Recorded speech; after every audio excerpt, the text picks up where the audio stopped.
Assalamualaikum warahmatullahi wabarakatuh. Welcome back to my channel.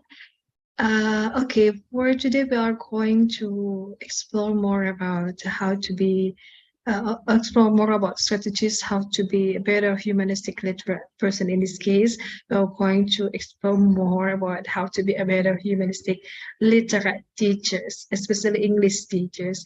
Okay, because we have discussed about the definition of the human literacy at the previous videos, and also we have to dig out about the dimensions of the human literacy.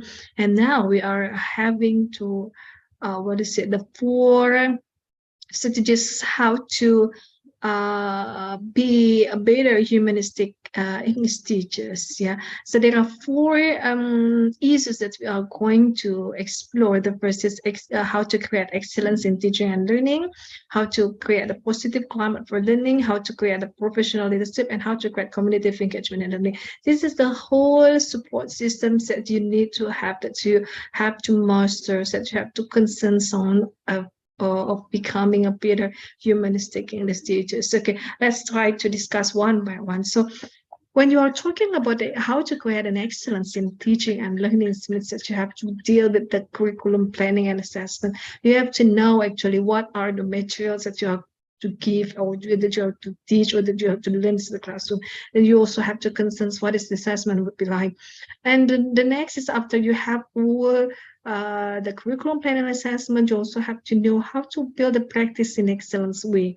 So the 2 points is it's a kind of the two what is it, the two essentials things that you have to understand well before creating an excellence teaching and learning. So but beside the two essential things, you also have to concerns about the evidence-based high impact teaching strategies. You have to think how to give the high impact to the teaching and learning students, both on, I mean, in the teacher's perspective or in the student's perspective. And also, after you have known several evidence-based high impact teaching strategies, you also need to evaluate. So what kind, I mean, how high, I mean, you need to evaluate the impact of the learnings itself. Yeah.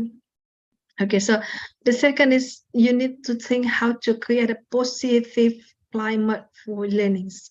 So talking about positive climate for learnings means that you have to be able to empower yourself or students in this case to build the school prides. You have to be proud of being a teacher, or you also have to be proud of being a student in that school. So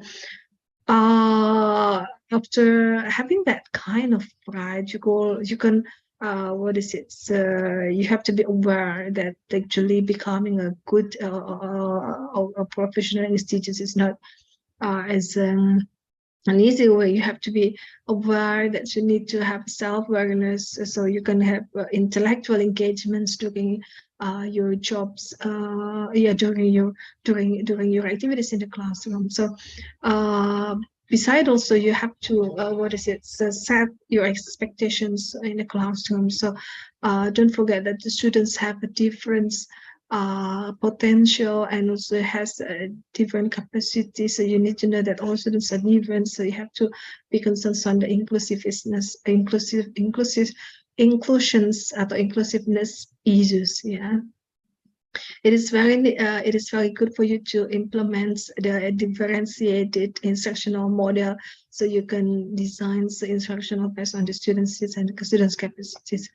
Okay, so the next issues is about how to be also how to build a professional leaderships. You know, teachers as a teachers, even you yourself as a teachers for yourself, then you need to create, or you have to have visions and visions, values, and based on the culture. So making sure that your visions are served well to your students, and it is understood well by the students and by yourself, so you can create instructional and shared leaderships.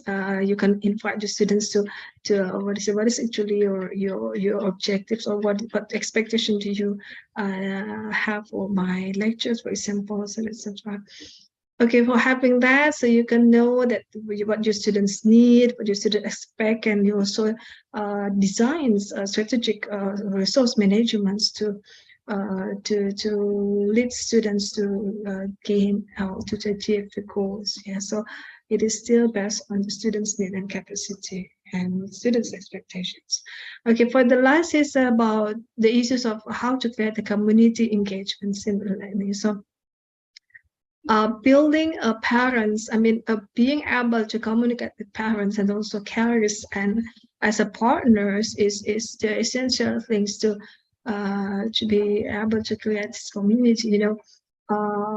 You have to lead your students to be active, to build networks with schools, services and agencies, or even you yourself have to be a part of the global citizenship, so you can build the communities everywhere. Whatever you do, whatever you have an actions or an idea to do to develop your patients, you need to know that you are a part of global citizenship. So leading them to the global citizenship will be much better to lead them to engage in what is it in the learnings at the larger community at the world. So by having those kind of issues or strategies, you are expected to be a better humanistic literate persons later in the futures. Yeah. Okay, that's will be enough for my presentation in this video. Thank you for your watching. Bye bye. Assalamualaikum. See you at the next video.